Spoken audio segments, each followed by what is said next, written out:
বাংলাদেশের ঐতিহ্যবাহী জেলা কুষ্টিয়া মিরপুর থানার অন্তর্গত ইসলামী সমাজ কল্যাণ পরিষদ আমলার উদ্যোগে ঐতিহাসিক তাফসিরুল কোরআন মাহফিল।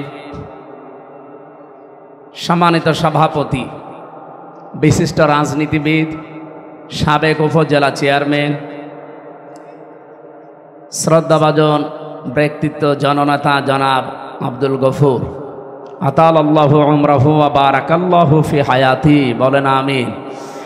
মাহফিলের প্রধান অতিথি বাংলাদেশ জামাত ইসলামী কুষ্টিয়া জেলা শাখার শ্রদ্ধাভাজন জেলা আমির, বিশিষ্ট ইসলামী চিন্তাবিদ, শিক্ষাবিদ অধ্যাপক মাওলানা আবুল হাশেম দামাত বারকাতুহুমুল আলিয়া।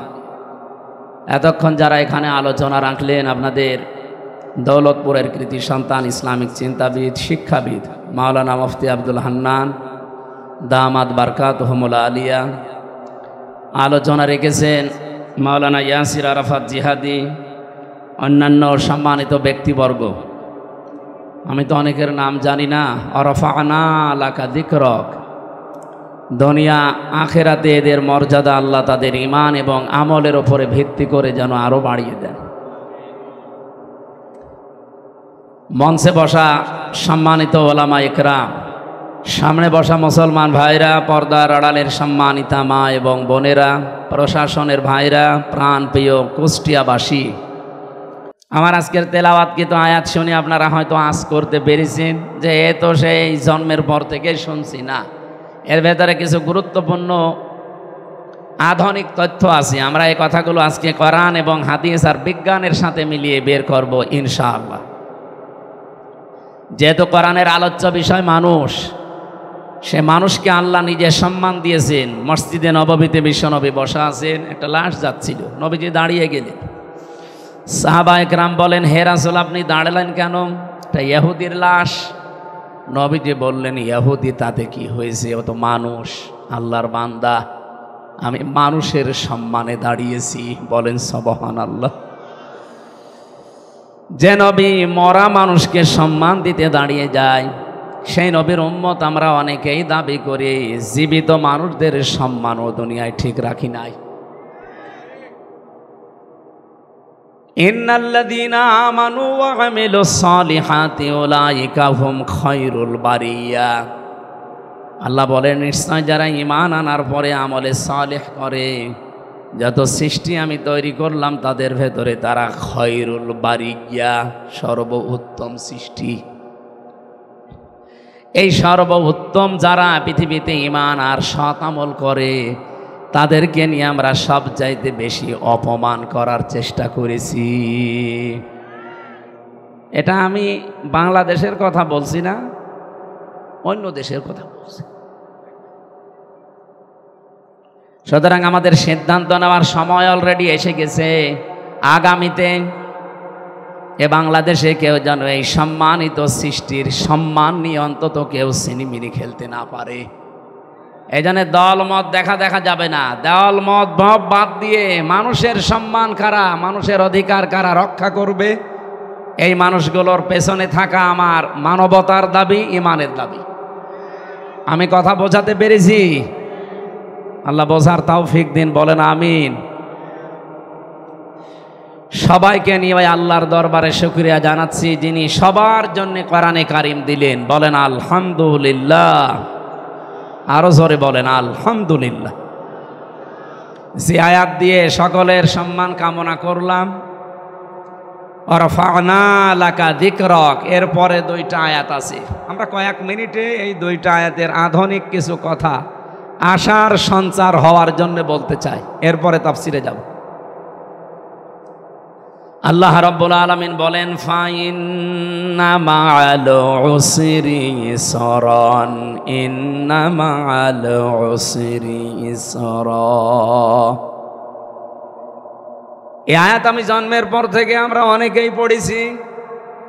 এখানে গুরুত্বপূর্ণ কয়েকটা আশার সঞ্চার করার জন্য মেসেজ আল্লাহ দিয়েছেন, যেটা আমি এর আগে নিজেও জানতাম না।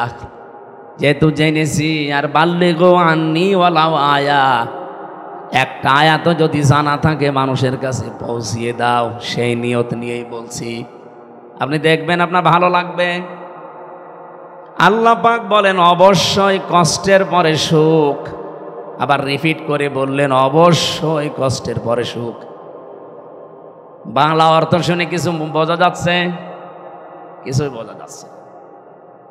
এবার আমি একটু গভীরে যাচ্ছি একটু। এই যে উসরুন, এই উসরা শব্দের আগে আল্লাহ আলিফ লাম দিলেন।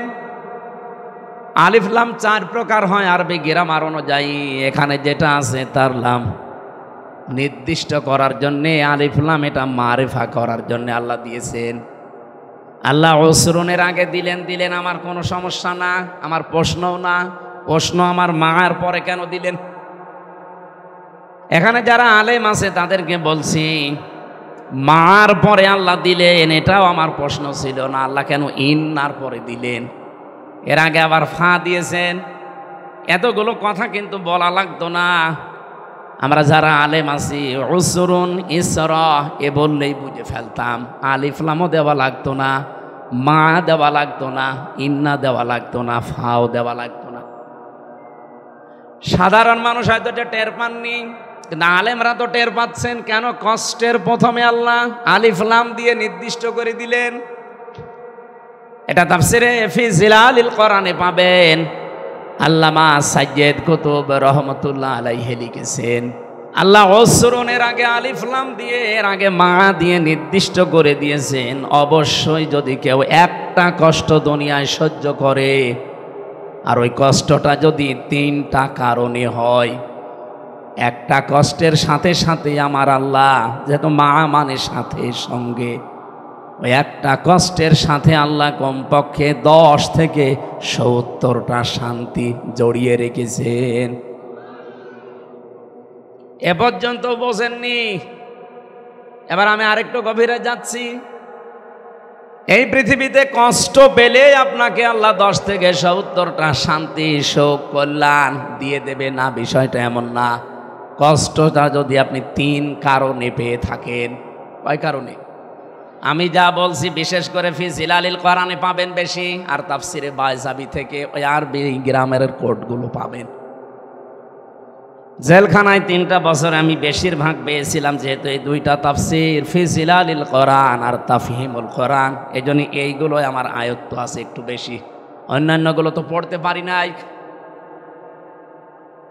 সাইয়্যিদ কুতুব রহমাতুল্লাহ আলাইহি বলেন 3টা কষ্টের পরে, 3টা কারণের পরে যদি আপনি একটা কষ্ট সহ্য করতে পারেন দুনিয়ায়, মাস্ট বি, অবশ্যই এ দুনিয়া আখেরাত মিলে আপনাকে আল্লাহ 10 থেকে 70টা শান্তি ভোগ করাবে। বলেন তো কষ্ট সহ্য করা লাগবে কয়টা? না 3টা বছর মানে উসরুন, এর আগে আলিফ লাম দিয়ে নির্দিষ্ট করে দিলে একটা। কয়টা? আবার বলছে কষ্ট কয়টা, কারণ কয়টা? 3টা। বলেন বলেন। যে কোনো কারণে কষ্ট পাবেন, আপনি শান্তি পেয়ে যাবেন না। হাসিনাও তো কষ্ট পেয়েছিল যাওয়ার দিন, কি কান্না দেখেছি। আমার তো মনে হচ্ছিল স্বামী মরে গেল, ওভাবে কানে নাই। যাই হোক কষ্ট পেয়েছে, এই জন্য কেটেছে। এই মানুষের কষ্ট দেখে হাসতে নেই, তো কান্নাকাটি আপনিও করেন। যেহেতু সে কষ্ট পেয়েছে বলে কেঁদেছে, তার এই কষ্টের সাথে আল্লাহ 70টা সুখ বরাদ্দ করে রেখেছেন, এটা আপনি কোরআনে নেই। আমি এই জন্য 3টা কারণ পড়লাম তাফসিরে। 1 নম্বরে যদি আপনি দুনিয়াতে কষ্ট পেয়ে থাকেন আল্লাহর জন্যে, 2 নম্বরে আপনার কষ্ট যদি হয় রাসূলুল্লাহর জন্যে, 3 নম্বরে আপনার কষ্ট যদি হয় মানবতার জন্যে। বলেন তো উনি যেদিন চলে যায় এই 3টার একটাও ছিল। ওনার কষ্ট আল্লাহর জন্যে না, রাসূলুল্লাহর জন্যেও না, মানবতার জন্য তো নাই। যদি মানবতার জন্য কষ্ট পেতেন তাহলে 2732 জন মানুষ মেরে ফেলতেন না। তাহলে মাস্ট বি, যেহেতু আল্লাহ ইন্না দিয়েছেন, এই জন্য আমরা বিশ্বাস করি যারা দুনিয়াতে একটা কষ্ট আমরা সহ্য করেছি, কেউ আল্লাহর জন্যে, কেউ রাসূলুল্লাহর জন্যে, কেউ মানবতার জন্যে, দুনিয়া আখেরাতে অবশ্যই আল্লাহ 70টা করে শান্তি আমাদেরকে সামনে দিয়ে রেখেছেন। এটা অবশ্যই আপনি দুনিয়া আখেরাত মিলে পাবেনই, এই জন্য আল্লাহ রিপিট করেছেন। এবার সিস্টেম অপর পৃষ্ঠায় দেখুন, আপনি যদি দুনিয়াতে একটা সুখ ভোগ করেন, এদিকে তাকান, আপনি যদি একটা সুখ দুনিয়াতে ভোগ করেন আর এই সুখটা যদি হয় অবৈধ সুখ, এক একটা সুখের জন্য কমপক্ষে আপনাকে ৭০টা করে কষ্ট দুনিয়া আখেরাতে ভোগ করা লাগবে। সুখ কয়টা? আরো জোরে, সুখটাকে বৈধ না অবৈধ? আপনি যদি সুখটা বৈধভাবে ব্যবহার করেন, পৃথিবীতে ভোগ করে যান, আপনার জন্য ৭০টা অশান্তি, দুঃখ, কষ্ট না নেই। কিন্তু সুখ যদি অবৈধ হয়, অবশ্যই আপনার জন্য ৭০টা কমপক্ষে দুনিয়া আখেরাত মিলে অশান্তি, দুঃখ, কষ্ট, অপমান, অপদস্থ এগুলো রেডি হয়ে আছে। মাল উসরি ইসরা, একটার পর একটা পেতে থাকবেন। এই যে যারা পরকীয়া প্রেম করেন, এখানে সুখ নেই, এই কথা বলছেন না, শান্তি নেই। এই সুখটাকে বৈধ না অবৈধ? এই এক একটা অবৈধ সুখের জন্য আপনাকে ৭০টা করে অশান্তি ভোগ করা লাগবে।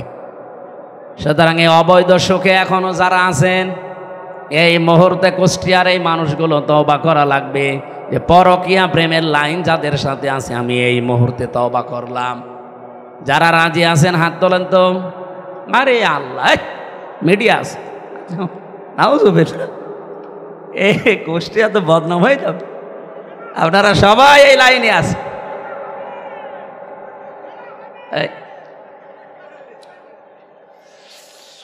কুষ্টিয়াবাসী, আমি হাসির জন্য বলি নাই, এই অবৈধ সুখে আমরা জানছি, দেখতে পাচ্ছি। আজ হাজার হাজার মানুষ মনে হচ্ছে 180 মাইল বেগে দৌড়াচ্ছেন, 2-3টা ছেলে মেয়ের মা, এরপরে উনি চলে যাচ্ছে আর একজনের সাথে। উনি অবশ্যই সুখ শান্তি সেখানে কিছু না কিছু পেয়েছেন। এক কথা বলছেন না কেন? আর ওই সুখটা কি অবৈধ না বৈধ? এরকম অবৈধ সুখে যারা আছেন, এখনই থামেন ওখানে, এক্ষুনি থেমে যান, ফুল স্টপ। নাই তো একটার জন্য দুনিয়া আখেরাত মিলে আপনি ৭০টা অশান্তি, দুঃখ, কষ্ট ভোগ করা লাগবে। এবার আমি বাস্তব একটা কথা বলছি, এদিকে তাকান। এই 15.5 বছরে যারা দায়িত্বে ছিলেন, বলেন তো এই ক্ষমতা কি বৈধ ছিল না অবৈধ? অবৈধ ছিল, তার বাস্তব প্রমাণ আমি নিজে। আমার 33 বছর এখন বয়স, 92-তে আমার জন্ম। 18 বছর থেকে যদি আমি ভোট দেওয়া আরম্ভ করতাম, 3 বার ভোট দিতে পারতাম, একবারও পারি নাই। একবার না জেলে ছিলাম, মাফ করে দিলাম, বাকি 2 বার, বলেন, বাকি 2 বারও পারি নাই। তার মানে এই 3 টার্মে কোনো ভোট হয়নি। হয়নি তার প্রমাণ আপনাদের এখানে যিনি ছিল উনি। এই কথা বলছেন এখানে। অথচ তারা কিন্তু সুখ পেয়েছে, শান্তি পেয়েছে। এই আমলা বাজারে কত সুখ তারা ভোগ করেছে। মেহেরপুর ভেড়া মারা মিলে কত সুখ তারা ভোগ করেছে। বলেন তো এই সুখ, এই শান্তিগুলো কি বৈধ না অবৈধ ছিল? তাহলে এক একটা অবৈধ সুখ ভোগ করেছেন যারা, সে যেই হোক, একটার জন্য কমপক্ষে ৭০টা করে অশান্তি আপনার জীবনে আল্লাহ দেবে। এরপরে আপনি শর্ট করে ঢুকে পড়বেন। আপনি কি বোঝেন না হা করে আছেন? অনেকে দেখছি না, যেই বলে যে আমি শর্ট করে আসতেছি, কিছু মানুষ পাগল হয়ে যায়, মনে আছে এখনই হয়ে যাবে। আরে ভাই, কোরআন শরীফের আয়াত, এক একটা সুখ যারা অবৈধ ভোগ করেছেন, ৭০টা অশান্তি আপনার জীবনে আল্লাহ দেবে। এরপরে তো শর্ট করে আসবেন, এসে আপনি শান্তি পেয়ে যাবেন। তা আমরা কি ঘোড়ার ঘাস কাটছি? আমরা যে 15.5 বছরে এত কষ্ট পেলাম, এক একটা কষ্টে যদি ৭০টা শান্তি থাকে, তা আমাদের তো এখনো এত শান্তি হয়নি। এই কথা বলছেন না কেন? আর আমার যতটুকু বিশ্বাস এই বাংলার মানুষের ওপরে, আমরা এই দেশে তখন পরিপূর্ণ সুখ পাবো, শান্তি পাবো, যখন ৫৬,০০০ বর্গ মাইলে আল্লাহর কোরআন কায়েম হয়ে যাবে। এর আগে আমরা কি সুখী হতে পারি? আরো জোরে বলেন, পারি না? এই জন্যই আমরা চাচ্ছি জনাব আব্দুল গফুরের মতো যদি 300 এমপির ভেতরে 151 জন কোরআন বুকে নিয়ে এবার সংসদে ঢুকতে পারে, প্রথম অধিবেশনে যদি বলে মাননীয় স্পিকার আমরা নামাজের বিল চাই, উনি যদি বলেন হাত তোলেন, একবারে যদি আব্দুল গফুর সাহেবের মতো 151 জন হাত তুলে ফেলে, আল্লাহর কসম ওই দিনই নামাজ কায়েম হয়ে যাবে। 18 কোটি মানুষ নামাজ পড়তে বাধ্য। আপনি ভোট দিয়েছিলেন মাত্র আব্দুল গফুরকে একটা, ওই দিন যদি নামাজ কায়েম হয়ে যায় 18 কোটি মানুষ নামাজ পড়বে বাংলার জমিনে। একটা ভোটের কারণে প্রতিদিন 18 কোটি মানুষের সওয়াব আপনি পাবেন। এটা আমি বানিয়ে বললাম না, মানে কোথায় আছে আন্দাজে? সূরা নিসা 5 নম্বর পারার 10 নম্বর পৃষ্ঠার 10 নম্বর লাইনের 85 নম্বর আয়াতে আছে, মাইয়াশফা শাফাআতান হাসানাতান ইয়াকুল্লাহু নাসিবুম মিনহা ওয়া মাইয়াশফা শাফাআতান সাজ্জিয়াতান ইয়াকুল্লাহু কিফলুম মিনহা ওয়া কানাল্লাহু আলা কুল্লি শাইইন মুকিতা। বলেন আমিন। আল্লাহ পাক বলেন এই পৃথিবীতে কোনো মানুষ যদি একটা ভালো কাজে সুপারিশ করে, সাহায্য করে, ভোট দেয়, রায় দেয়, সমর্থন দেয়, পেছনে থাকে, এখানে 33টা অর্থ আছে। আপনি পেছনে থাকবেন, রায় দেবেন, সমর্থন জানাবেন, ভোট দিয়েছেন, যাই বলেন, একটা ভালো কাজ করে ওই লোকটা যে সওয়াব পাবে, আপনি শুধু সমর্থন জানিয়ে সেই সওয়াব পাবেন। উনি যেহেতু একটা ভোট নিয়ে আজকে আপনার দ্বারা এরকম 151 জন যদি সত্যিই বাংলার জমিনে যেতে পারে সামনে, ওনারা প্রথম যে বলবে না যে আমরা বাবার আইন চাই, বলবে ওনাকে বলবে যে আমরা ডাইল খেতে চাই, আমরা বাবা খেতে চাই। কি বলবে সর্বপ্রথম? যে আমরা নামাজের বিল চাই, কারণ এইটাই তাদেরকে কোরআন জানিয়েছে, আল্লাযীনা ইম্মাক্কান্নাহুম ফিল আরদি আকামুস সালাহ। আমি যদি জমিনে শাসন ক্ষমতা আমার ইমানদার বান্দাদেরকে দেই, তারা সংসদের প্রথম অধিবেশনে নামাজের বিল পাশ করবে। আমি এই জন্যই বললাম, আপনি যদি এনারে বাদ দিয়ে মাগুরায় যিনি একজন আছে, এবার দেখে আসলাম, কালকে ছিলাম মাগুরাতে, ওনার নাম, এর আগে উনি ছিল বীরেন শিকদার। উনি যদি যায় প্রথমেই তো বলবে যে মাননীয় স্পিকার আমরা নামাজের বিল চাই। এই কথা বলছেন কেন? উনি কে চাবে সেটা ওনার ব্যাপার, আর আমরা হালকা জানি। উনি জীবনেও এ কথা বলবে না যে আমরা নামাজের বিল চাই। নামাজের পরে আল্লাহ দিয়েছেন ওয়া তাবুজ যাকাত, তারা বলবে আমরা যাকাত ভিত্তিক অর্থনীতি কায়েম করতে চাই। যাকাত ভিত্তিক অর্থনীতি যদি কায়েম হয় এই দেশে, আল্লাহর কসম করে আপনাদেরকে আমি গ্যারান্টি দিতে পারি, এই কুষ্টিয়াতে যাকাতের শাড়ি বিতরণ করা লাগবে না। বাংলাদেশ জামাত ইসলামী কুষ্টিয়া জেলা শাখার পক্ষ থেকে বিভিন্ন জায়গায় আমরা দেখতে পাচ্ছি যারা অভাবী, যে মানুষগুলো অসচ্ছল, তাদের বাড়িতে কর্মসংস্থান তৈরি করার জন্য কেউ গরু, কেউ সেলাই মেশিন পর্যন্ত কিনে দিচ্ছে। এটা জেলা জামাতের পক্ষ থেকে কিন্তু অলরেডি সারা বাংলাদেশে চলছে। এটা কুষ্টিয়াও হয়েছে কয়েকদিন আগে, হয়নি স্যার? 2 দিন আগেই হয়েছে মনে হয়। যাকাত ভিত্তিক অর্থনীতি সত্যি যদি কায়েম হয়, বাংলাদেশের অন্যান্য যে ব্যাংকিং ব্যবস্থাগুলো সবগুলো ইসলামী ব্যাংকের আদলে চলবে। আমরা অনেকেই কিন্তু জানি না যে ইসলামী অর্থনীতি এটা যে ইবাদত, আমরা অনেকে জানিও না, মানিও না। ইসলামী অর্থনীতিতে প্রায় 28টা পয়েন্ট আছে। এখানে যদি প্রশ্ন করা হয়, আমার মনে হয় 8-10 জন বাদ দিয়ে অধিকাংশ মানুষ আমরা বলতেই পারবো না। অথচ আমাদের কাজ কারবার কিন্তু 180 মাইল বেগে চালাচ্ছি। কেউ যদি 1 টাকা পরিমাণে দুনিয়াতে সুদ খায়, সে মায়ের সাথে জেনা করে 33 বার। নাউজুবিল্লাহ বলে। কত হাজি সাহেব, কত আলেমকে পর্যন্ত আমরা দেখছি এরা ইসলামী ব্যাংকে কাজ কারবার করতে চায় না। ওরা করে সোনালী, রূপালী, চৈতালি ব্যাংক আছে, ওইটাও হবে। যত রকমের ব্যাংক আছে সব যদি জাকাত ভিত্তিক অর্থনীতি বাংলাদেশে কায়েম হয়, সব চলবে ইসলামী ব্যাংকের এই আদলে। ইসলামী ব্যাংক এখন পরিপূর্ণ পারছে না, তারপরও যে 28টা নিয়ম আছে আপনি দেখবেন। মিরপুরে ইসলামী ব্যাংক নেই? আপনি যে জিজ্ঞাসা করবেন মোশারাকা, মোদারাবা, মোরাবাহা, বায়ে সালাম, বায়ে ইস্তিসনা, বায়ে মুআজ্জাল, ওয়াহেদ, এরকম 28টা পেয়েছি আমি। আপনি সোনালিতে ওইটাই পাবেন, রূপালিতে ওইটা পাবেন, অগ্রণীতে ওইটা পাবেন, চৈতালিতে ওইটা পাবেন। সবগুলো এই নিয়মে চলবে, তখন পুরা অর্থনীতি হয়ে যাবে ইবাদত।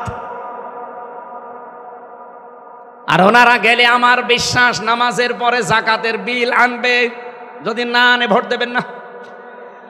কে স্যার আনবেন না? আপনাকে আনা লাগবে।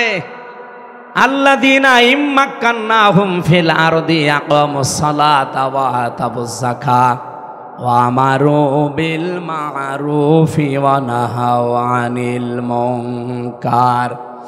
আইন পাশ করে করে তারা ভালো ভালো কাজগুলো জারি করে দেবে, আর অন্যায় যেগুলো আছে, যেগুলো আমাদের চর্ম চোখে দেখতে পাই, এই অন্যায়গুলো তারা আইন পাশ করে বন্ধ করে দেবে। আমি আজ হাদিস পড়েছিলাম, হাদিসের খুব অল্প ব্যাখ্যা বলছি। হযরতে আবু যর রাদিয়াল্লাহু তাআলা আনহু থেকে বর্ণিত, বিশ্বনবী জানিয়েছেন, মানিদ্দাআ মা লাইসা লাহু ফালাইসা মিন্না ওয়ালিয়াতাবাওয়া মাকআদাহু মিনান নার। মুসলিম শরীফের হাদিস। আল্লাহর নবী জানিয়েছেন, এই পৃথিবীতে যেই জিনিস তোমার না, ওই জিনিস যদি নিজের দখলে নিয়ে নাও, আবার তাকান, যেই জিনিস আপনার না, আপনি মালিক না, জোর করে জবরদস্তি করে কোনো কায়দায় যদি নিজের দখলে ওইটা নিয়ে নেন, যখনই ওইটা নিয়ে নেবেন সঙ্গে সঙ্গে আপনি নবীর উম্মত থেকে খারিজ হয়ে যাবেন। কি বললাম আপনি টের পাচ্ছেন? ফালাইসা মিন্না, সঙ্গে সঙ্গে আপনি নবীর উম্মত থেকে বের হয়ে গেছেন। এই হাদিসের প্রথম অংশটা একটু বাংলাদেশের সাথে মিলান। হ্যাঁ, এদিকে তাকান। বলেন আপনি এই হাদিসটা যদি আমরা 100% বিশ্বাস করি, 100% মানার দরকার নেই? এক কথা বলছেন না কেন? আগস্টের 5 তারিখের পরে আমরা বহু মানুষকে দেখলাম, যে জিনিস যার না, জোর করে জবরদস্তি করে, সে চাঁদাবাজি করে হোক, ছিনতাই করে হোক, নিজের দখলে নিয়ে নিয়েছে।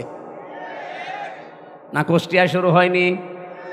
হয়নি মানে আপনি বিভিন্ন ঘাটে যান, বিভিন্ন হাটে যান, স্ট্যান্ডে যান, কত কিছু মানুষ দখল করে নিজের আয়ত্তে নিয়ে নিয়েছে, অথচ ওই জিনিসের মালিক সে না। হ্যাঁ, হাদিসের টিকায় আমি পড়েছি, কোনো মানুষ যদি কোনো কিছু হারিয়ে ফেলে, কোনো কিছু যদি তার আয়ত্ত থেকে চলে যায়, আপনি যদি ওইটা আবার ফেরত পান, আপনি ওইটা যদি আবার নিয়ে নেন, তাহলে আপনার জন্য এই শাস্তি না। এক কথা বুঝেছেন? না না, বোঝেননি। কে বুঝেছেন বলেন তো দেখি? যেই জিনিস আপনারই ছিল কিন্তু আরেকজন নিয়ে নিয়েছিল, ওইটা যদি আপনি আবার ফেরত পান, আপনার জন্য হাদিসের প্রথম অংশটা না, ফালাইসা মিন্না, আপনার জন্য না। এই যে ইসলামী ব্যাংক যারা জোর করে দখল করেছিল, যাদের জিনিস এখন তারা আবার ফেরত পেয়েছে, কিন্তু অনেকেই বলছে এটা নাকি দখল হয়ে গেছে। আরে ভাই, দখল হলো কি করে? যার জিনিস সে ফেরত পেয়েছে। কথা বলছে না কেন? 15.5 বছর যারা চালিয়েছে ইসলামী ব্যাংকটি, তাদের ছিল, যাদের ছিল তারা ফেরত পেয়েছে। এখানে দখল করার কি আছে? আমার জিনিস আমি পেয়েছি, কিন্তু যে জিনিস আমার না, ওইটা আমি দখল করে নিলাম। এই বাড়ি আমার না, বাড়ি আমি দখল করে নিয়েছি। হ্যাঁ, এ বাড়ি যদি আপনারই ছিল, এই 15.5 বছরে যদি দখল হয়ে যায়, আপনি আবার ফেরত নিয়ে নেন। বুঝতে ফেলিস? ঠিক আছে, আপনার মাথায় সমস্যা আছে। 2 নম্বরের পয়েন্টটা কি ছিল? ওয়ালিয়াতাবাওয়া মাকআদাহু মিনান নার, সে যেন জাহান্নামে নিজের একটা স্থান তৈরি করে নিল। বলেন নাউজুবিল্লাহ। এটা হয়তো বাংলাদেশের জন্য হবে না, অন্য দেশের জন্য হচ্ছে।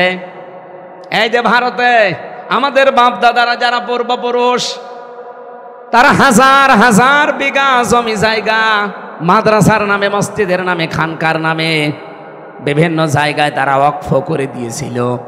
কিন্তু উগ্রপন্থী এই হিন্দুরা সব হিন্দু না, উগ্রপন্থী যারা জঙ্গি সন্ত্রাসী, এ মোদির মরিদ যারা, তারা যে ওয়াকফ আইন বাতিল, একটা অবৈধ আইন তৈরি করে সব এখন তারা কিন্তু দখলে নিয়ে নিচ্ছে। সুতরাং হাদিস অনুযায়ী বলতে পারি এই উগ্রপন্থী হিন্দুরা সব জাহান্নামী। কারণ অন্যের জিনিস আপনি দখল করে নেবেন, মানে যে জিনিস আপনার না আপনি দখল করে নিলেন কেন?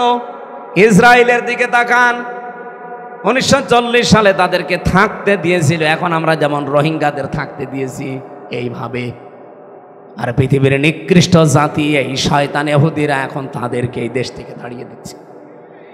যে জিনিস আপনার না আপনি জোর করে নিজের দখলে নেবেন। আপনি বিশ্বাস করতে পারেন, আপনি ইহুদি দাবি করেন, নাসারা দাবি করেন, আহলে কিতাব দাবি করেন, যাই করেন আপনি জাহান্নামী।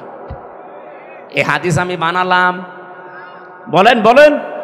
সুতরাং এই বাংলাদেশে যে জিনিস যার ছিল না, যদি জোর করে কেউ দখল করে নিয়ে থাকেন, ওইটা ফেরত দেওয়া লাগবে। কথা বলছেন না কেন? ও যদি ফেরত না দেয়, ও কি নবীর উম্মত আছে? ও নামাজি হতে পারে, রোজাদার হতে পারে, ও হজ করতে পারে, কিন্তু নবীর উম্মত নেই। এই জন্য বক্তব্যের মাঝে ফা আছে, ফালাইসা মিন্না, ও আমার উম্মত নেই। আগস্টের 5 তারিখের পর থেকে এই 8.5 মাসে বাংলাদেশে বহু মানুষ আমরা দেখতে পাচ্ছি নবীর উম্মত থেকে বের হয়ে গেছে। কুষ্টিয়াতেও যারা বের হয়ে গেছেন তারা আবার ফেরত আসেন। যার যারটা নিয়েছিলেন অবৈধভাবে ওকে ফেরত দিয়ে দেন। আমি কথা বোঝাতে পেরেছি ভাই? এটা আমার নিজের জেলা, একটু মায়া মহাব্বত আপনাদের প্রতি বেশি আছে। আপনি জাহান্নামের সিট বুক করে রাখবেন আর আমি দাঁড়িয়ে দাঁড়িয়ে দেখবো? সুতরাং আপনাকে আহ্বান জানাচ্ছি, অবশ্যই আমলটা শুরু করেন। যার যেটা নিয়েছিলেন যদি ওটা আপনার না থাকে, আপনার যদি থেকে থাকে আপনি আবার ফেরত নিয়েছেন, অসুবিধা নেই। কিন্তু আপনার নিজের না, আপনি জোর করে নিজের আয়ত্তে নিয়ে নিলেন। কত মানুষ এখনো এই কাজ চালিয়ে যাচ্ছে বিভিন্ন জায়গায়। এ জেলায় যদি এখনো শুরু না হয়, মেহেরপুরে হয়েছে, চুয়াডাঙ্গায় হয়েছে। আল্লাহর ওলি তো সবই বুঝে ফেলছে, আলহামদুলিল্লাহ। এইরকম শ্রোতা থাকলে তো ওয়াজ করে মজা পেতাম। সব বুঝে ফেলছে, আর আমরা অনেকে এখনো কিছুই বুঝি নাই। হ্যাঁ, দেখেন এখানে অনেক মানুষ বসে আছে, বলছে হুজুর আমি এখনো কিছু বুঝি নাই। এদিকে আসেন, আসে। আপনাকে বুখারী শরীফ দিয়ে, মুসলিম শরীফ দিয়ে, কোরআন শরীফ দিয়ে হবে না। কি শরীফ লাগবে? বুখারী শরীফ লাগবে। আমি সহ যারা এখানে এসেছি, রেকর্ড হচ্ছে সারা দুনিয়ায়, যেখানে ছড়াচ্ছে, আমরা যেন এই হাদিসের ওপরে আমল করতে পারি।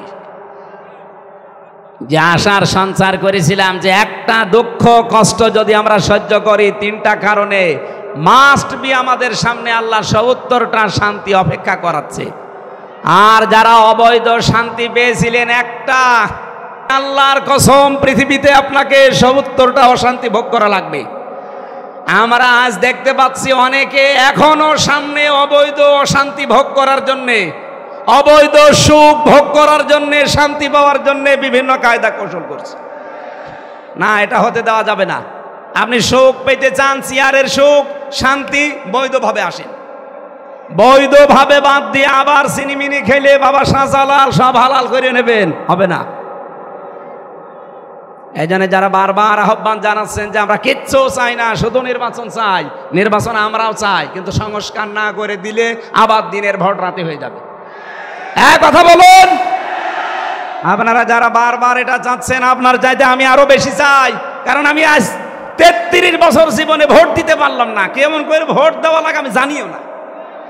আমার আরো বেশি আকাঙ্ক্ষা না? কিন্তু আমি তো চাই যে আমি দিনের ভোট আবার রাতে দিয়ে ফেলবো না, এটা আমি আর হতে দেব না। আর এর মাধ্যমে যদি আবার কেউ চেয়ারে বসেন, ওই চেয়ার কি বৈধ হবে না অবৈধ? ওই অবৈধ চেয়ারে বসবেন। আপনি বসেন না বসেন আপনার দরকার নেই। যারা বসতে চায়, যারা এরকম অবৈধ চেয়ারে বসে সুখ শান্তি পেতে চান, একটা কয়টা অশান্তি ভোগ করা লাগবে বলেন বলেন? আমি তো জেনে শুনি আপনি আমার আপনজন, আপনাকে এই রাস্তায় যেতে দেব না। এই কারণে আমরা এত কড়াকড়ি করছি যে 1628 জন দায়িত্বে ছিল বাংলাদেশের, এগুলো সব হয় জালেম, না জালেমের দোষ। কথা বলা লাগবে, প্রত্যেককেই পাল্টাতে হবে। এগুলো যদি কালকে সব পাল্টিয়ে ফেলেন, পরশুদিন নির্বাচন দিয়ে দেন, কোনো অসুবিধা নেই। এগুলো না পাল্টিয়ে আপনি ওই যা ছিল তাই, শুধু কুষ্টিয়ার ডিসি গেছে মেহেরপুর, মেহেরপুরেরটা এসেছে চুয়াডাঙ্গায়, এই মাল তো সব একই আছে। এক কথা বললে কেন? আমরা যারা এই খাই খাই হাই হাই করতেছি কি হবে কি হবে না, এগুলো বন্ধ করেন ভাই। একটু সময় আমরা দিতে চাই। সংস্কারটা যেই কয়দিন লাগে, যদি 2 মাস লাগে 2 মাস লাগবে, যদি একদিন লাগে একদিনই শেষ। যারা দায়িত্বে আছে ওনাদেরকে আমরা চাই জীবনেও না, আমরা চাই নির্বাচিত যারা তারা আসবে, তাহলে যারা বাইরে বসে বসে ষড়যন্ত্র করছে ওদের ষড়যন্ত্র বন্ধ হবে। কিন্তু পরিষ্কার না করে একটা উপন্যাস পড়ছিলাম, বাসার ঘরে স্ত্রী বসে আছে, দাদি শাশুড়ি গিয়ে বলছে ওই নাচবো, আমি কিন্তু পুঁতি চাই। মেয়েটা লজ্জা শরম বলছে দাদি আমি আপনার এর কাছে সময় চাই, একটু সময় দেন। শাশুড়ি এসে বলছে দেখেন বৌমা কি করবা জানি না, আমার কিন্তু নাতি চাই। বলছে মা আপনিও একটু সময় দেবেন না। দেবর আর ননদ এসে বলছে ভাবি কি করবা জানি না, আমাদের কিন্তু ভাতিজা চাই। আচ্ছা ঠিক আছে। স্বামী এবার ঘরে এসে বলছে বউ আমি ঘুমালাম, আমার বেবি চাই। ঘুমটা ফেলে দিয়ে বলছে সব কি পাগলের বংশ, কারো নাতি চাই, কারো পুতি চাই, কারো ভাতিজা চাই, কারো বেবি চাই, আর এসে তুমি ঘুমিয়ে পড়ো, আমি কি ডাউনলোড করে নিয়ে আসবো? সব হবে। 10 মাস 10 দিন সময় দেওয়া লাগবে না? হয়েছে কয়দিন?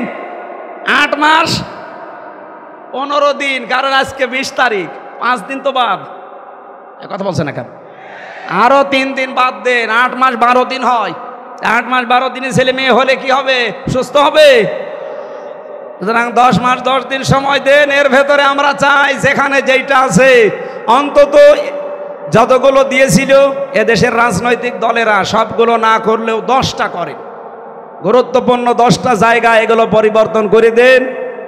কালকেই নির্বাচন দিয়ে দেন, কোনো অসুবিধা নেই। কিন্তু যেই ডিসি যেই এসপি যেই টিওনো যেই ওসি সেগুলো সব ঠিকই আছে। আমার রিমান্ডে যে পিটিয়ে ছিল টাঙ্গিয়ে 11 ঘন্টা মাথায় দড়ি লাগিয়ে, সে এখন সাতক্ষীরার এসপি। জিনিস তো একই আছে, ঢাকারটা পাঠিয়েছে সাতক্ষীরায়, সাতক্ষীরারটা পাঠিয়েছে কুষ্টিয়ায়। এই জিনিস তো তারাই যারা 15 বছরে এই জালেমাকে সাহায্য করেছে। কথা বলেন না কেন? আপনি তাদের আন্ডারে আবার চান মানে আবার ওই দিনের ভোট রাতে করবেন? দিনের ভোট রাতে করলেও আমাদের অসুবিধা নেই, কিন্তু ক্ষমতায় যারা যাবেন তারা তো বৈধ না, অবৈধ। কথা বলছেন না কেন? আরে অবৈধ শান্তি যদি কেউ ভোগ করে একটা কি হয় আপনি দেখতে পাচ্ছেন না? এই বুবু অবৈধ শান্তি ভোগ করেই তো কপালে এই দুর্গতি আজ। আগস্টের 5 তারিখের পর থেকে এপ্রিলের 15 তারিখ পর্যন্ত আমি জানি এদেশে 27 বার চেষ্টা চালিয়েছে দেশ যেন ব্যর্থ হয়ে যায়। বুবুর একটা আকাঙ্ক্ষাও পূরণ হয়নি, সব গুড়ে বালি। কারণ আল্লাহর ঘোষণা ছিল কি, একটা অবৈধ সুখ ভোগ করলে কতগুলো অশান্তি পাওয়া লাগবে। অশান্তি, দুঃখ, অপদস্থ, অপমান, এগুলো কমপক্ষে 70টা। 15.5 বছরে বুবু সহ যারা দায়িত্বে ছিল তারা যদি 50টা সুখ ভোগ করে অবৈধ, কয়টা বলেন? আরো জোরে বলেন। এক একটা সুখের কারণে যদি 70টা অশান্তি হয়, 50টায় কত হয়? 3500। আপনি হিসাব করে দেখেন, 3500 কষ্ট, দুঃখ, অপমান, অপদস্থ, গ্লানি আপনার জীবনে আসবে। এরপরে আপনি চট করে আসবেন, আপনাকে চেয়ারে দেবেন। এত দুঃখ পেতে পেতে আপনি অন্তত কব্বরে চলে যাবেন। আর আমরা এক একটা দুঃখের কারণে, কষ্টের কারণে শান্তি পাবো আল্লাহর পক্ষ থেকে কয়টা? 70টা। যদি এই 15 বছরে 15টাও অশান্তি পেয়ে থাকি, কষ্ট পেয়ে থাকি, এক একটাই 70টা, হিসাব করেন তো। 15টা বললাম মাত্র। এতগুলো শান্তি আমি এখনো পাইনি। সুতরাং এই শান্তি আমি বিশ্বাস করি আমরা পাবো যারা আল্লাহর জন্যে, রসুল্লাহর জন্যে আর মানবতার জন্যে এই কষ্ট দুঃখ পেয়েছি। মাস্ট বি আল্লাহ আমাদেরকে এতগুলো শান্তি দুনিয়ায় দেবেই। এই জন্য মার পরে আল্লাহ এই শব্দটা লাগিয়েছে। আমি আশা করছি আপনারা কথা বুঝেছেন। আল্লাহ রাব্বুল আলামিন আমি ওয়ারাফা'না লাকা যিকরাকের পরে এই আশার সঞ্চার করার জন্য আয়াতটা বললাম। আল্লাহ আমাদেরকে যেন অনেকে হতাশ হয়ে যাচ্ছে, না হতাশার কিছু নেই। ওয়ালা তাহিনু ওয়ালা তাহজানু, আলেমরা নেই এখানে? কত আলেম বসে আছে। ওয়ালা তাহিনু ওয়ালা তাহজানু এতটুকু আল্লাহ শেষ করে দিতে পারতেন, এরপরে অন্য শব্দ লাগালে আমি আয়াতটাও বলতাম না। গুরুত্বপূর্ণ তথ্য আছে এখানে একটা। রব্বুল আলামিন বলেন ওয়ালা তাহিনু ওয়ালা তাহজানু, আমার নির্দেশ, আমার অর্ডার সূরা আলে ইমরান 139 নম্বর আয়াতে আছে, কোনো ভয় নেই, কোনো চিন্তা নেই, হতাশাগ্রস্ত হওয়া যাবে না। ওয়া আনতুমুল আ'লাউনা, যারা আরবি গ্রামার বোঝে, বালাগাত মান্তিক পড়ায়, শব্দটা ছিল ওয়া আনতুম আল আ'না আল আ'লাউনা, মুবতাদা খবর। আমরা সব সময় জানি মুবতাদা যদি মারেফা হয় খবর হবে নাকিরা। আল্লাহ আনতুম দিতে পারতেন, এরপরে আলিফ লাম না দিয়ে আ'নাওটা দিতে পারতেন। আলিফ লামটা এমন জায়গায় লাগিয়েছেন আল্লাহ রাব্বুল আলামিন, এই নাকেরা শব্দটা যখন নির্দিষ্ট হয়ে যায় আলিফ লাম দিয়ে, তখন ইফিদুল হাসরা, হসরের ফায়দা দেয়। বাংলা অর্থ তখন দাঁড়ায় এই পৃথিবীতে তোমরা বিজয়ী হবে। শুধু হবে না, শেষে হর্ষাই দেওয়া লাগবে। আল্লাহ বলেন চিন্তা তো নেই, ভয়ও নেই, তোমরাই বিজয়ী হবে। গ্যারান্টি দিচ্ছে কে? একটা শর্ত আল্লাহ শুধু লাগিয়েছেন, এই কারণে আমরা পারছি না। শর্তটা কি? ইন কুনতুম মুমিনিন, যদি মমিন হও। প্রশ্ন আসতে পারে, আমি তো মমিন আছি। আমরা মমিন আছি, আমরা আব্দুল মমিন। উনি যেমন শুধু গফুর না, উনি আব্দুল গফুর। ওনারা শুধু গফুর বলতে পারবেন? উনি গফুরের বান্দা। আমরা মমিন আছি কিন্তু আব্দুল মমিন, মমিনের বান্দা। আমাদেরকে আমার আল্লাহ পাক যে মমিন হওয়ার নির্দেশ দিয়েছেন, ওই মমিন হওয়া লাগবে। তাহলে আল্লাহর ঘোষণা অক্ষরে অক্ষরে আল্লাহ পালন করবে।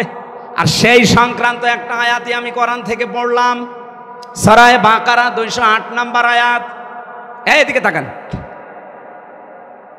6666টা আয়াত আছে কোরআনে কারিম, এটা প্রসিদ্ধ। 6236টা আয়াত, এটা বিশুদ্ধ। আপনি যেটাই ধরবেন সেটাই সঠিক আছে। 6666টি আয়াত যদি ধরেন, আপনি কোরআনের একটা আয়াতের 3 ভাগের 1 ভাগ আমি মাত্র পড়লাম। ইয়া আইয়ুহাল্লাযীনা আমানু উদখুলু ফিস-সিলমি কাফা। আল্লাহ এখানে ডাক দিয়েছেন, ওহে যারা ঈমানের দাবি করো তাদেরকে বলছি, উদখুলু, সবাই মিলে প্রবেশ করো, ফিস-সিলমি কাফা, পরিপূর্ণভাবে সিলমনের ভেতরে। সিলমন মানে কি? না না, সালমন মানে শান্তি, আর সিলমন মানে ইসলাম। একে জবাব দিল কে? অনেকে আলেম, শব্দের অর্থ জানে না, আন্দাজে জবাব দেয় কেন? এখানে আলেম বসে আছেন। সেলমন আর সালমন শব্দ দুইটা কিন্তু আলাদা। সালমন মানে শান্তি, সালমন মানে, আর সেলমন মানে, আল্লাহ সেলমন দিয়েছেন উদখুলু ফিস-সিলমি কাফা। যেমন তেমন ভাবে প্রবেশ করলে হবে না, পরিপূর্ণভাবে। কোথায় করবেন? সেলমনের ভেতরে। আর সেলমনের আগে আলিফ লাম দেওয়া আছে। আরবি গ্রামারটা যারা জানেন না, হালকা পাতলা একটু আলিফ লাম এর যে প্রকারগুলো আছে ভালো করে একটু আয়ত্ত করবেন, কোরআন বোঝা সহজ হবে। আল্লাহ নির্দিষ্ট করে দিলেন যে আমার ইসলামের ভেতরে প্রবেশ করো। আমি গত কালকে না পরশু দিন আমার আলোচনা ছিল সকালে 20 মিনিট মতো, ওই যে বাংলাদেশ জামাত ইসলামের ওলামা বিভাগের কুষ্টিয়াতে। আমি এই উদখুলু ফিস-সিলমি কাফার উপরে 5টা পয়েন্টে কথা বলতে চেয়েছিলাম। মেহমান আসার কারণে আমি বলতে পারি নাই। আমি এটা এখন রিপিট করছি, আর একটু বিস্তারিত ব্যাখ্যা করতে চাই। যেহেতু আমাদের চিন্তা নেই, ভয় নেই, বিজয়ী হবই, হব না শুধু হবই যদি আমরা মমিন হতে পারি। আর মমিন হতে হলে আল্লাহ মমিনদেরকে ডাক দিয়েছেন যে ইসলামের ভেতরে পরিপূর্ণভাবে প্রবেশ করো। আমরা যে ইসলামে পরিপূর্ণভাবে প্রবেশ করেছি তার প্রমাণ কি? আপনাকে যদি বলা হয় ইসলামে প্রবেশ করেন, আমি বলি করেছি না। কোরআন শরীফের ভেতরে এই সিলমন শব্দের ব্যাখ্যা আমি যত জায়গায় পেয়েছি, আমার জীবনে আমি এই শব্দটা নিয়ে প্রায় 42টার উপরে তাফসির মিলিয়েছিলাম। আমার এই ছোট জীবনে আমি মিলাতে 42টা মুফাসসিরের সামারাইজ পেয়েছি। এ পৃথিবীতে কোনো মানুষ যদি 5টা বিষয় মানতে পারে, সে যেন নিজে বিশ্বাস করে যে আমি পরিপূর্ণ ইসলামে প্রবেশ করেছি। আপনি দেখেন তো আপনি কয়টায় প্রবেশ করেছেন? কুষ্টিয়াবাসী, আমি আবার বলছি, আমি কিন্তু খুব ভালোবাসি আপনাদের। যদিও আপনাদের এই জেলায় যারা দায়িত্বে ছিল এর আগে আমাকে এই 15টা বছরে জেলায় ঢুকতে দেননি। কোথায় তারা? আজ দোয়া করছে আল্লাহ তাদেরকে হেদায়েত দিয়ে ফেরত নিয়ে আসুক। আর যদি হেদায়েত না থাকে যেন তিনি তার কাছে তুলে নেয়। হেদায়েত না থাকলে আবার আসলে ওই ক্যান্সারের মতো সমস্যা হবে। এই জন্য হেদায়েত যদি কপালে থাকে আল্লাহ যেন ফেরত নিয়ে আসে। হেদায়েত না থাকলে ও ছাতা মাতার দরকার নেই, তারা যেন আল্লাহর কাছে সরাসরি চলে যায়। এই জন্য খুব ভালোবাসা নিয়ে বলছি, আমরা চাই প্রত্যেকে আমরা পরিপূর্ণভাবে ইসলামে প্রবেশ করব, না আংশিক? বলেন পরিপূর্ণভাবে যদি কেউ ইসলামে প্রবেশ করতে চান, প্রথমে তাকে মানা লাগবে আল্লাহর কাছে সে যেন আত্মসমর্পণ করে। এই ব্যাখ্যায় আমি পেয়েছি সূরা বাকারার 131 নম্বর আয়াত। রব্বুল আলামিন বলেন, ইয ক্বালা লাহু রাব্বুহু আসলিম ক্বালা আসলামতু লিরাব্বিল আলামিন। বলেন আল্লাহু আকবার। আমাদের জাতির পিতা যিনি হযরত ইব্রাহিম আলাইহিস সালাম, রব্বুল আলামিন তাকে বলেছিলেন আত্মসমর্পণ করো। তিনি বললেন আমি আত্মসমর্পণ অলরেডি করে ফেলেছি। কিভাবে করেছিলেন? গাছের মাথায় বসে কোড়াল দিয়ে তিনি কাঠ কাটছিলেন। আল্লাহ পাক বলেন ইব্রাহিম আত্মসমর্পণ করো। উনি বলেন কিভাবে? বলেন ওখান থেকে খাতনা করো। গাছের মাথায় বসে কোড়াল দিয়ে খাতনা করে ডাক দিলেন আসলামতু লিরাব্বিল আলামিন। মহাবিশ্বের প্রতিপালক ওই আল্লাহর কাছে আমি আত্মসমর্পণ করে ফেলেছি। শুধু করব তা না, আসলাম তো এটা মাঝি, আমি করে ফেলেছি। এখন থেকে আমার নিজের ইচ্ছা মতো আর কিছু হবে না, আল্লাহর ইচ্ছায় আমার ইচ্ছা। এইরকম মন যদি আপনি তৈরি করতে পারেন ইব্রাহিম নবীর মতো, উনি তার সন্তানদেরকেও এইটাই শিখিয়েছিলেন। আমরা যেহেতু ইব্রাহিম নবীর রুহানি সন্তান, এদিকে তাকান।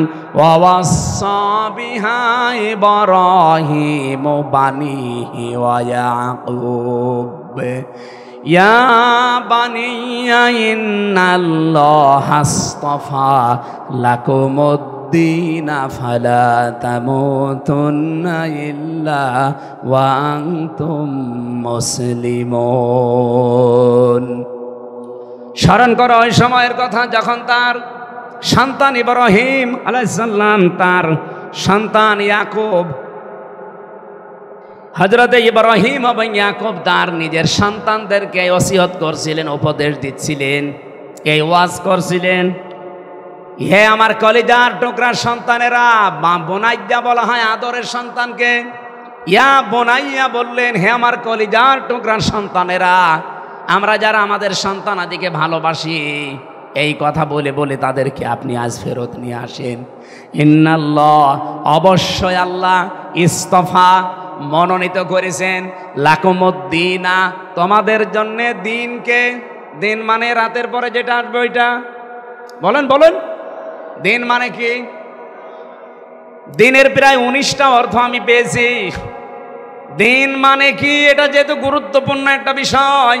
আর কবরে যাবার পরেই মার রব্বুকার পরে 2 নাম্বার প্রশ্ন হবে মা দিনুকা, তোমার দিন কি? দিন মানে শুধুমাত্র যে রাতের পরে দিন আসে এই দিন না। দিন মানে ধর্ম, দিন মানে রাষ্ট্রীয় ব্যবস্থা, দিন মানে আনুগত্যের বিধান। একটা সবগুলো অর্থ আপনি কোরআনে পাবেন। দিনের এতগুলো অর্থ আমার আল্লাহ নিজে কোরআনে করেছেন। আমি প্রায় 19টা লিখেছি এখানে। একটা করে তথ্য বলতে গেলে অনেক সময় লাগবে, এই জন্যে হয়তো এদিকে যাওয়া যাচ্ছে না। তারপরে একটু হালকা বলা দরকার। দিনের যতগুলো অর্থ গুরুত্বপূর্ণ, তার ভেতরে দিন মানে, আমি একটা বলছি, আমি একটার উপরেই ব্যাখ্যা করব। দিন মানে জীবন ব্যবস্থা। দিন মানে কি? বলেন বলেন। কোরআনে কারিমে এরকম বহু আয়াত আমি সিরিয়াল হিসাবে পেয়েছি। আফা গায়রা দীনিল্লাহি ইয়াবগুন ওয়ালাহু আসলামা মান ফিস সামাওয়াতি ওয়াল আরদ তাওআন ওয়া কারহা ওয়া ইলাইহি ইরজাউন। দলিলগুলো লম্বা করা যাচ্ছে না, কারণ আমার 1 ঘন্টা সময় আর 5-7 মিনিট আছে। আমি এগুলো পয়েন্টগুলো বলছি। হযরত ইব্রাহিম এবং ইয়াকুব নবী তাদের সন্তানদেরকে যেটা বলেছিলেন, এটা শুধু সন্তানদের জন্য খাস না, যেহেতু কুম শব্দটা আছে এজন্য এর ভেতরে আমরা দুনিয়ায় যত মানুষ ইব্রাহিমের সন্তান তারা আছি না নেই। তার মানে ওই আদেশটা, ওই নির্দেশটা, ওই উপদেশটা ইব্রাহিম নবী আমাদেরকেও দিয়েছিলেন। হে আমাদের কলিজার টুকরা সন্তানেরা, অবশ্যই তোমাদের জন্য আল্লাহ মনোনীত করেছে একটা দিন। এই পৃথিবীতে এখন 4500 ধর্ম আছে, দিন আছে। কয়টা? আমার খুতবা যারা শুনেছেন, প্রথম খুতবা কি ছিল? আনাশহাদু আন্না মুহাম্মাদান আবদুহু ওয়া রাসূলুহুল মাবউসু ফিনা বিল হুদা ওয়া দীনিল হাক্কি লিযহিরাহু আলাল আদিয়ান। আমরা সাক্ষ্য দিচ্ছি মুহাম্মদুর রাসূলুল্লাহ, যাকে আল্লাহ এই দুনিয়াতে সত্য দিন দিয়ে হেদায়েত সহকারে পাঠিয়েছিলেন। কেন? লিযহিরাহু আলাদ দীনি কুল্লিহি, লিযহিরাহু আলাদ দীনি আলাল আদিয়ান। দুনিয়ায় যত দিন আছে, আর আমি এই আলাল আদিয়ান শব্দটা ব্যাখ্যা করতে গিয়ে পেয়েছি তামাম দুনিয়াতে এখন দিন আছে, ধর্ম আছে 4500। 4500 ধর্মের ভেতরে আল্লাহর কাছে পছন্দনীয়, মনোনীত একটাই ধর্ম, একটাই দিন, একটাই জীবন ব্যবস্থা, তার নাম ইসলাম। ইন্নাদ-দীনা ইনদাল্লাহিল, আরো জোরে বলেন, আমা ইয়াবতাগি গায়রাল ইসলাম দীনান ফালা ইউকবাল মিন। এইজন্য আমাদেরকে ও নির্দেশ দিচ্ছেন আমাদের বাবা ইব্রাহিম নবী, যে পৃথিবীতে তোমাদের জন্য আল্লাহ মনোনীত করেছেন, পছন্দ করেছেন, ইস্তফা আল্লাহ নির্বাচিত করেই দিয়েছেন একটা দিনকে। সুতরাং সেই দিনের ভেতরে পরিপূর্ণভাবে দাখিল হতে হলে ফালা তামুতুন্না, মরবানা ইল্লা ওয়া আনতুম মুসলিমুন, যতক্ষণ মুসলমান না হও। ইসলামের ভেতরে প্রবেশ করার প্রথম যে টার্গেটটা বললাম, আত্মসমর্পণকারী হওয়া লাগবে। এই ময়দানে যারা এসেছেন, যারা শুনতে পাচ্ছেন, সিদ্ধান্ত নিয়ে ফেলেন, আমি ইসলামে পরিপূর্ণ প্রবেশ করতে চাই। এখন থেকে আমার মন মতো আর কোনো কথা কাজ হবে।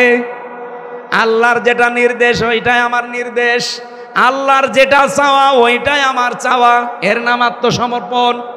2 নম্বরে, এখন দলিলগুলো এত লম্বা করা যাচ্ছে না, 2 নম্বরে পেয়েছি ইখলাস। আপনার ইখলাস লাগবে।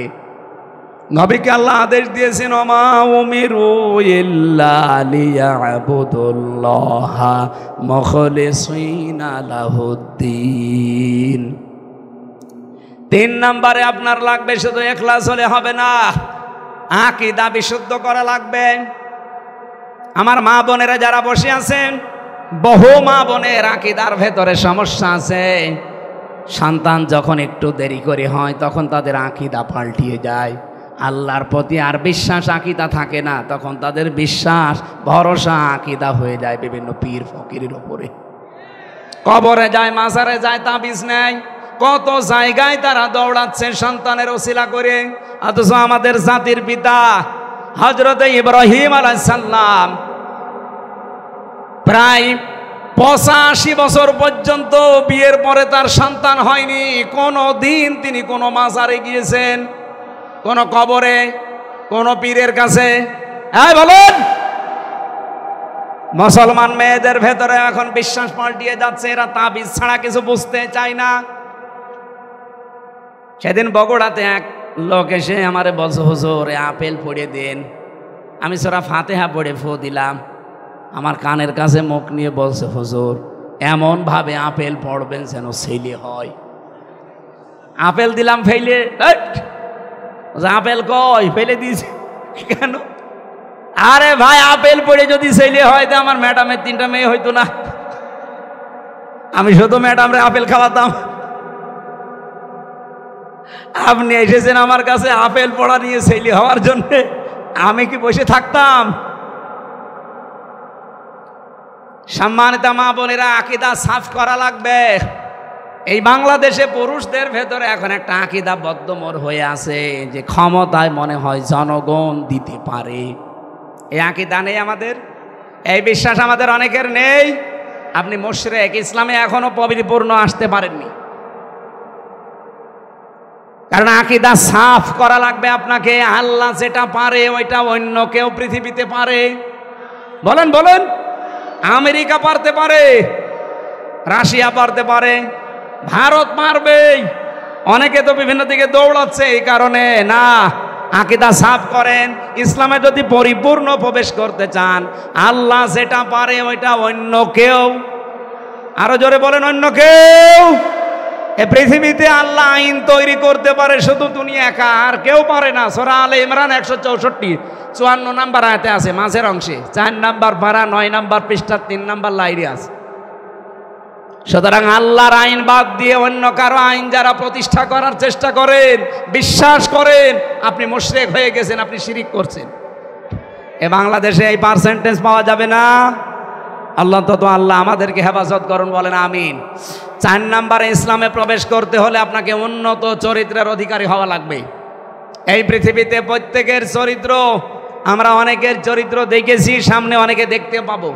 উন্নত চরিত্র বানাতে হলে একমাত্র ব্যক্তি আছে, মুহাম্মাদুর, আরো জোরে বলেন মুহাম্মাদুর। তার 63 বছর, বিশেষ করে 40 থেকে 63, এই 23 বছরের 1 সেকেন্ডও আপনি বাদ দিতে পারবেন না। অনুসরণ করলে এগুলো অনুসরণ করা লাগবে। বহু মানুষ বলে যে হুজুর আমরা আছি 1 থেকে 40 পর্যন্ত, কিন্তু 40 থেকে 63 এই 23 বছরের ঝামেলা ওর ভেতরে নেই।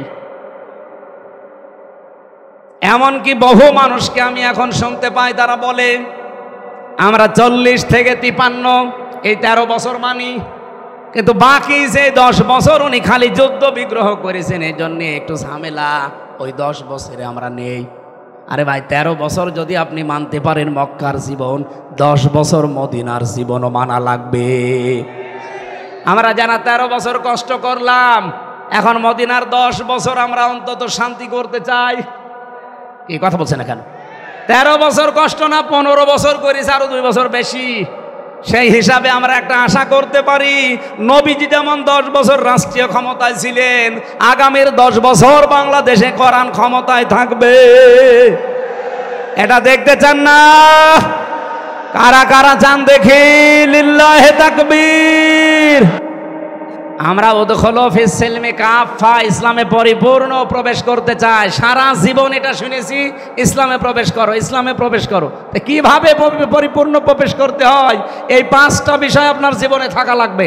আপনি আত্মসমর্পণকারী হবে ইসলামের কাছে। আপনি 2 নম্বরে আপনার ইখলাস লাগবে, উন্নত চরিত্র লাগবে, আকীদা সাফ করা লাগবে। আর 5 নাম্বার, লেনদেনে স্বচ্ছ হওয়া লাগবে। আমাদের লেনদেনে অনেকের স্বচ্ছ নেই। বড় বড় মানুষ দেখেছি আমরা, আমার মনে হয় দেখলে মনে হয় যে জান্নাত থেকে পালিয়ে এসেছে, অথচ টাকা ধার নিলে দিতে চায় না। এরকম মানুষ নেই? দোকানে বাকি যদি খায়, ওই দোকানের সামনে দেওয়া যায় না, উল্টা দিকে ঘুরে যায়। লেনদেনে স্বচ্ছ থাকবেন। এই 5টা বিষয় যখন দেখবেন পরিপূর্ণ আপনি মানতেছেন, আপনি মনে করবেন যে আমি ইসলামে পরিপূর্ণ প্রবেশ করেছি। সম্মানিত মা বোনেরা, আপনাদের জন্য একটাই মাত্র ওয়াজ করছি, খাদিজাতুল কুবরা রাদিয়াল্লাহু তাআলা আনহা আপনার আদর্শ। আমি তার জীবনী নিয়ে বই লিখেছি, 6 জন আদর্শ নারী নিয়ে।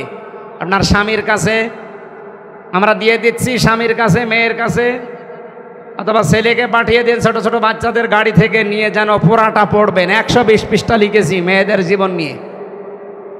খাদিজাতুল কুবরা রাদিয়াল্লাহু তাআলা আনহা জীবনে 1 ওয়াক্ত নামাজ পড়েননি, একটা রোজা রাখেননি, জীবনে 1 দিনের জন্য পর্দায় ছিলেন না, একটা বার হজও করেননি, 1টা টাকা তিনি যাকাত দেননি। অথচ তাকে আল্লাহ জান্নাতে একটা ঘর বানিয়ে অলরেডি পাঠিয়েছে, তার জন্য সুসংবাদ। আর আল্লাহ নিজে এই মহিলাকে সালাম পাঠিয়েছে। তার পুরা জীবন আমি পড়ে একটা কারণ পেয়েছি, জীবনে কোনো দিন 1টা দিনের জন্য তিনি স্বামীর মনে দুঃখ দেননি। এখানে যারা আমরা আছি, একটা স্বামী হাত তুলতে পারবেন যে জীবনে আমার বউ একদিনের জন্য আমাকে কোনোদিন দুঃখ দেয়নি? হাত তোলেন তো দেখি। না, একজনও নেই। এই যে মুরব্বি, মুরব্বি সভাপতিও হাত তুলতে পারছে না। কিসের ওয়াজ করছি? কেউ পারলাম না আমরা। এটা যদি উল্টিয়ে বলা হয়, মেয়েরা যদি বলে একটু স্বামীকে জিজ্ঞাসা করেন তো জীবনে আমাকে কোনোদিন একদিনের জন্য দুঃখ দেয়নি, এরকম স্বামী আছে কিনা? পাওয়া যাবে? না, না, নেই। একদিন 10টা করে দুঃখ দেওয়া হচ্ছে। মেয়েরা, আমি সময় বেশি নিয়ে ফেলেছি আজকে, আমি 1 ঘন্টা 10 মিনিট হয়ে গেছে। এত বেশি বিস্তারিত যেতে চাচ্ছি না, কারণ কালকে আমার অনুষ্ঠান আছে অনেক দূরে। দিনের বেলা একটা, রাতে একটা, সাতক্ষীরা। এই গাড়িতে আপনাদের লিখিত বই পাওয়া যায়। আমি জেলখানায় বসে লিখেছিলাম হালকা হালকা, ওগুলো বাইরে এসে পাবলিশ করেছি। দাম্পত্য জীবনের কলহ এবং তার সমাধান কি করে করা লাগে, মেয়েদের আদর্শ কারা, এই 2টা বই আছে। ছেলের জন্য একটা, মেয়ের জন্য একটা। ওটা আশা করছি যাওয়ার সময় নিয়ে যাবেন। আপনার ছেলেকে, স্বামীকে পাঠিয়ে দেন স্টেজের কাছে। মোহাম্মদপুর কোন জেলা? ও, গাংনি। গাংনিতে ওই যে মোশাররফ চেয়ারম্যান সাহেব নিয়েছে। হ্যাঁ হ্যাঁ, এই যে গাংনি পাশে, গাংনিতে ওই মোহাম্মদপুরে আমার মাহফিল আছে। রাত 8টা, 8:30টায় উঠে পড়বো আমি। এশার নামাজ পড়ে উঠবো, যতক্ষণ পারি চালাবো 1-1.5 ঘন্টা ইনশাল্লাহ। আল্লাহুম্মা আমিন। লা ইলাহা ইল্লা আনতা সুবহানাকা ইন্নী কুনতু মিনাজ জালিমিন। রব্বানা যালামনা আনফুসানা ওয়া ইল্লাম তাগফির লানা ওয়া তারহামনা লানাকুনান্না মিনাল খাসিরিন। রিভাব দিন। রব্বুল আলামিন, আমার প্রাণ প্রিয় জেলা কুষ্টিয়া, মেরপুর থানা রামলা এলাকার দিকে তোমার নজরটা একটু কুদরতি নজরটা দাও। হাজার হাজার বান্দা বান্দি আমরা কোরআনের কিছু কথা হেদায়েতের নিয়তে শুনেছি। যতটুকু শুনলাম এগুলোর ওপরে আমাদের জীবন চালানোর তৌফিক দাও। তোমার নির্দেশ ছিল উদখুলু ফিস সিলমি কাফা, পরিপূর্ণভাবে ইসলামে প্রবেশ করো। কিভাবে পরিপূর্ণ ইসলামে প্রবেশ করা লাগে আমরা হালকা কিছু টাচ পেয়েছি। এই 5টা বিষয়ের উপরে আমাদের প্র্যাকটিক্যাল লাইফ তুমি সেট করে দাও। এ বিশাল আয়োজনে ইসলামী সমাজ কল্যাণ পরিষদ আমলা মিরপুর কুষ্টিয়া যারা আয়োজনে আছে, এই মানুষগুলোকে তুমি কোরআনের ইজ্জতে কবুল করো। রব্বুল আলামিন, মাহফিলের সম্মানিত সভাপতি, আমাদের মুরব্বী জননেতা জনাব আব্দুল গফুর, তোমার এই গোলামকে মাফ করে দাও, তার মা বাবাকেও ক্ষমা করে দাও। আজকের প্রধান অতিথি অধ্যাপক মাওলানা আবুল হাশেম, তার মা বাবাকে তুমি এই মুহূর্তে ক্ষমা করে দাও। তার স্ত্রী পুত্র সন্তান আদি যেগুলো দিয়েছো সহি সালামতে রাখো। দিনের যে বিশাল দায়িত্ব তার কাঁধে তুলে দিয়েছো, সততার সাথে ইখলাসের সাথে পালন করার তৌফিক দাও। যত অতিথি এখানে বসে আছে আল্লাহ ওমরের মতো বানিয়ে দাও। সম্মানিতা মা বোনদেরকে তুমি খাদিজাতুল কুবরার মতো কবুল করে নাও। এ মাহফিলের বরেণ্য সদস্য যারা, এই মানুষগুলোকে হাসান হোসাইনের মতো বানাও। রব্বুল আলামিন, আমার এই কুষ্টিয়া জেলার মাটির নিচে যারা ঈমান নিয়ে ঘুমিয়ে আছে, আল্লাহ কোরআনের ইজ্জতে কিয়ামত পর্যন্ত তাদের মাফ করে দাও। কবরগুলোকে জান্নাতুল ফেরদাউস তৈরি করে দাও। আগামীর এই দেশটা তুমি কোরআনের হাতে তুলে দাও। চর্ম চোখে বড় দেখার স্বাদ জাগে। 56,000 বর্গ মাইল তোমার কালাম দিয়ে চলছে। আল্লাহ ফিলিস্তিনের মুসলমানদেরকে, ভারতের মুসলমানদেরকে তুমি বাঁচাও। এ উগ্রপন্থী হিন্দুরা আর এই পৃথিবীর নিকৃষ্ট জাতি এই ইহুদিরা, আল্লাহ কতগুলো মানুষ দুনিয়া থেকে তারা বিদায় করে দিল। কতগুলো ঘর মসজিদগুলো দুনিয়া থেকে ভেঙ্গে ভেঙ্গে মাটির সাথে মিশিয়ে দিল। হেদায়েত তাদের কপালে থাকলে আল্লাহ দান করো, হেদায়েত না থাকলে তুমি মানচিত্র থেকে তাদেরকে মুছে দাও। বারাকাল্লাহু লানা ওয়া লাকুম ফিল কোরআনিল আযীম। প্রশাসনের যে ভাইগুলো আজকে দায়িত্ব পালন করেছে, আল্লাহ তাদের উপরে খাস রহমত নাজিল করো। আসমান জমিনের বালা মুসিবত থেকে আমাদের সবাইকে তুমি বাঁচাও। আলহামদুলিল্লাহি রাব্বিল আলামিন। সর্বশেষ জীবনের কথা যেন বলতে পারি, লা ইলাহা ইল্লাল্লাহু মুহাম্মাদুর রাসূলুল্লাহ। আসসালামু আলাইকুম।